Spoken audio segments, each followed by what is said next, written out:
So, sa mga big bike, so ito na yung sagot sa mga problema nyo. So, kung makikita nyo, ibang-iba to. Yung proseso na to, kumpara sa mga nakikita nyo sa iba. So, dito nyo lang makikita yan sa Dynamis.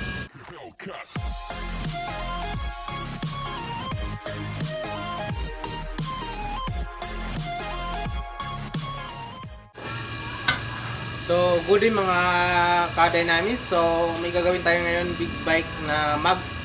So, ang may-ari nito si Boss Leon. So, shoutout kay Boss Leon. So, ito na yung mags mo. So, malaki yung bengkong niya. So, itong area na to.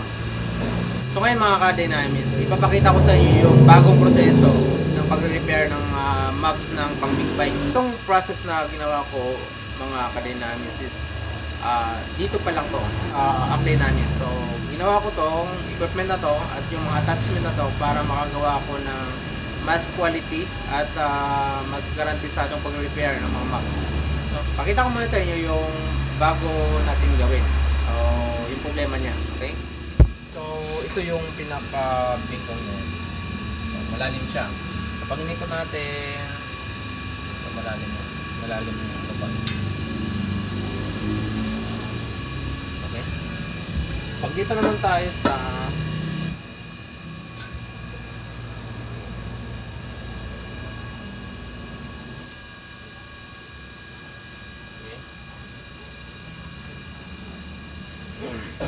gagawin na natin to, okay? So, ito na.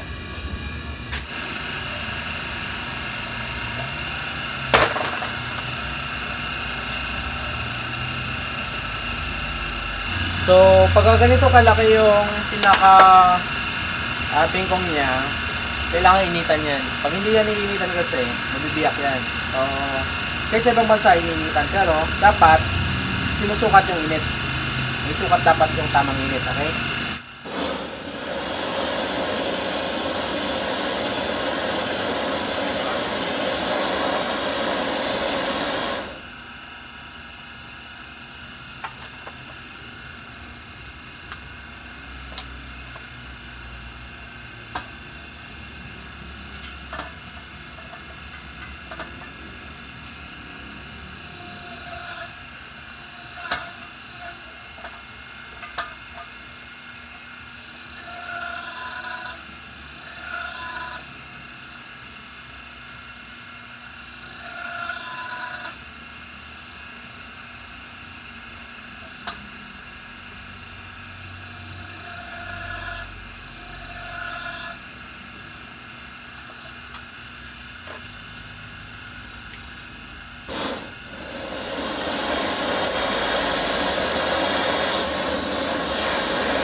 Okay na to mga ka-dynamis. So ito na yung finished product mga ka-dynamis. So ngayon papakita ko sa inyo yung finished na alignment. So ito yung may bingkong na part kanina. So itong area na to kanina masyadong malalim yan. So ito na siya ngayon. So ito na yung ikot niya ngayon.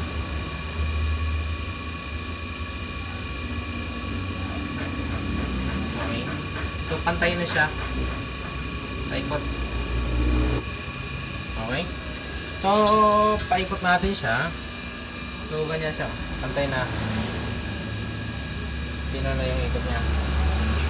Ito. So yan. Pino na yung ikot niya.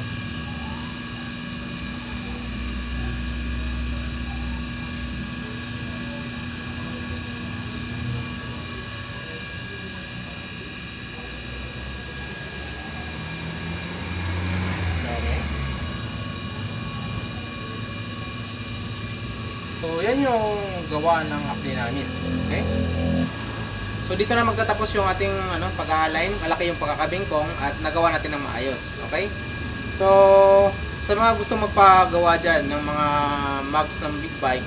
So, kahit anong mugs ng motor, mga underbone, scooter, big bike, at mga mugs ng kotse, SUV, mga pick-up. So, gumagawa kami lahat yan mga ka-Dynamis.